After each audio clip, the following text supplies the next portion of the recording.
contre la CIA, dont Mme Huard. Les patients disent qu'on les a soumis à leur insu à des recherches douteuses au plan médical et même illégales. Mais les chances de succès semblaient improbables pour Velma Orlico, une des plaignantes. J'y repensais en rentrant chez moi et je me disais parfois, « Tu penses vraiment gagner contre la CIA? Mais pour qui tu te prends? La CIA est bien trop puissante. » Pourtant, à la fin des années 80, la CIA conclut une entente avec les patients canadiens qui reçoivent 90 000 $ chacun, une victoire morale. Puis, le gouvernement canadien annonce un programme de dédommagement en 1992. Mais seules les victimes qui ont été ramenées à un état infantile par les expériences seront indemnisées. Le gouvernement précise n'avoir aucune obligation légale ou morale de dédommager ces personnes. Le père d'Alan Tanney est l'un de ceux qui ont reçu un chèque de 100 000 $. Est-ce que c'était suffisant comme compensation? Si on ajoute toutes les thérapies que les enfants ont passées, c'est plus que ça. Des années en thérapie, mon père était beaucoup plus difficile. Dans ses relations avec vous? Oui, avec tout le monde. Après son traitement, c'était plus difficile. Finalement, seuls 80 des anciens patients du Dr Cameron répondent aux critères de l'aide fédérale.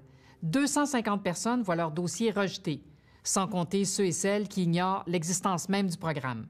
Et une fois la date limite passée, c'est impossible de réclamer une compensation. Le programme exclut aussi les personnes décédées. Mon père était dans ses dernières minutes. C'était Blue Cross d'Ontario qui a fait ça pour le gouvernement. Puis elle m'a dit, « Hey, prends un avion, viens me voir pour demain matin à 9 h. » Puis je l'ai fait. J'ai eu un chèque. Puis le jour après, mon père, il est mort. 23 ans après la fin du programme, le gouvernement croyait bien en avoir terminé avec cette affaire. Mais il y a quelques mois, Elizabeth Thompson, journaliste à la CBC, examinait les comptes publics du gouvernement fédéral. Une donnée du rapport de 2017 mentionne un mystérieux paiement lié aux expérimentations de lavage de cerveau d'une autre époque. Ça concernait le dédommagement d'une personne ayant subi la déstructuration au Allen Memorial. Le nom de la victime n'était pas divulgué, ni aucune autre information sur ce paiement. La journaliste finit par découvrir que la personne en question est en fait la fille de Jean Steele, admise à l'Institut Allen Memorial en 1957, alors qu'elle souffrait d'une grave dépression postpartum. Alison Steele n'a pas le droit de dévoiler l'entente, mais elle peut nous parler de sa mère, elle qui a été privée de sa présence après les traitements subis aux mains du Dr Cameron. Ils ont effacé tous ses souvenirs. Comment peut-on oser faire ça à un être humain? Selon Alison, à son retour de l'hôpital, sa mère était absente sur le plan émotif autant qu'intellectuel. Sa relation avec son mari et ses enfants n'a plus jamais été la même. En 1993, le gouvernement a rejeté la demande du père d'Alison. Il n'a pas réussi à obtenir le dossier médical prouvant que sa femme avait été victime de traitements abusifs à l'hôpital. Durant des décennies, la famille d'Alison a tenté sans succès d'obtenir un dédommagement. Je garde un gros dossier. Toute la correspondance de mon père avec le gouvernement. Il y décrit clairement tous les traitements et toutes les choses qu'on avait fait subir à ma mère. Mais il nous manquait le dossier principal. Les années ont passé. Jean, la mère d'Alison, est décédée. Puis, à 93 ans, son père meurt, sans avoir réussi à convaincre le gouvernement de donner gain de cause aux victimes comme sa femme, Jean. Mais en 2015, les choses bougent. En vertu de la loi d'accès à l'information, Alison demande le dossier médical complet de sa mère qu'elle reçoit par la poste. J'ai reçu une grande enveloppe, 300 pages, tirées du dossier médical. Des informations cachées durant des décennies, grâce auxquelles son père aurait réussi depuis longtemps à prouver ce que sa femme avait subi. Parmi les notes découvertes, certaines sont de la même du Dr Cameron. Jean Steele y est décrite comme hyperactive, excessivement bavarde, très peu attentive, très méfiante, ayant un comportement déplacé et pleurant sans raison valable. La description d'une femme qui ne peut plus jouer son rôle de mère à cause des traitements du Dr Cameron. Gene Steele a reçu au moins 24 sessions intensives d'électrochoc. Ces informations ne sont jamais parvenues à votre père. Non, jamais. C'était donc sa parole contre celle du gouvernement. Allison Steele remet ses documents à son avocat, Alan Stein.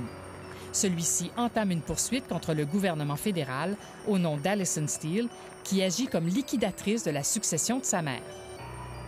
Le gouvernement finira par offrir discrètement un dédommagement à la succession de Gene Steele, mais l'entente doit demeurer confidentielle.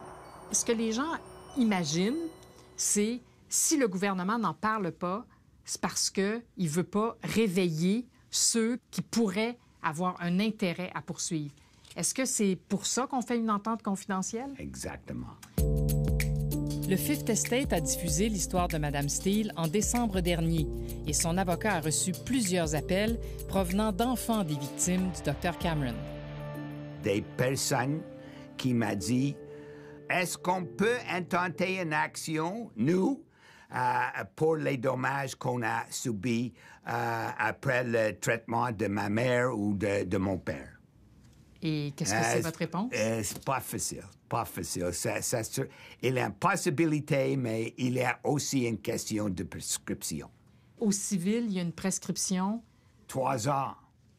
3 ans à partir du moment où on prend connaissance? Exactement.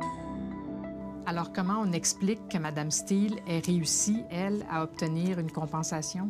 Parce que sa mère a fait la requête pour être compensée pendant la période où on peut faire ça. Combien de familles sont dans la même situation que Mme Steele parmi les 250 patients qui ont vu leur dossier rejeté dans les années 90? Difficile à dire.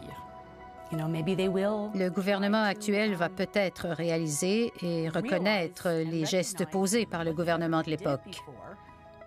Il y a peut-être de l'espoir qu'ils reconnaissent au moins ce qu'ont vécu ces victimes.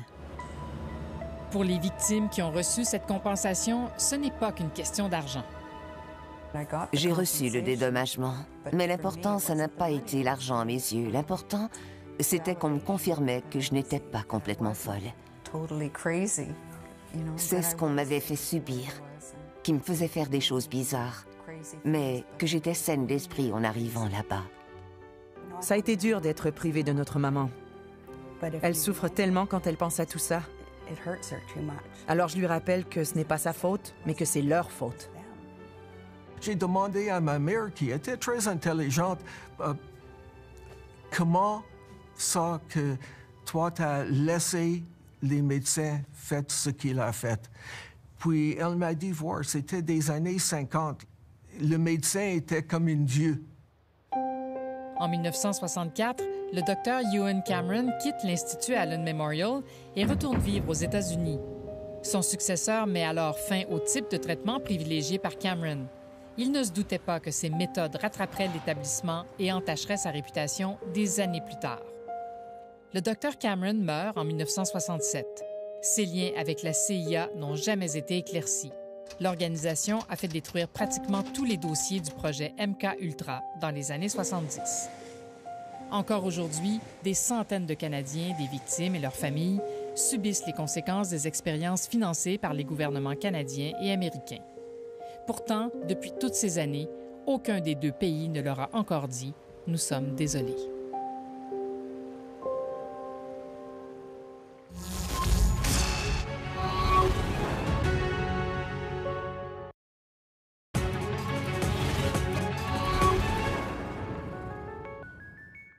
Au nom de toute l'équipe, on espère que vous avez apprécié les reportages de ce soir. Et puisque c'est la dernière de la saison, on veut justement remercier cette équipe, tous les journalistes, tous les réalisateurs qui nous permettent de vous présenter une émission exceptionnelle et bien entendu, l'équipe de production. Et vous nous connaissez, c'est pas parce que l'émission fait relâche pour la saison estivale qu'on arrête d'enquêter pour autant.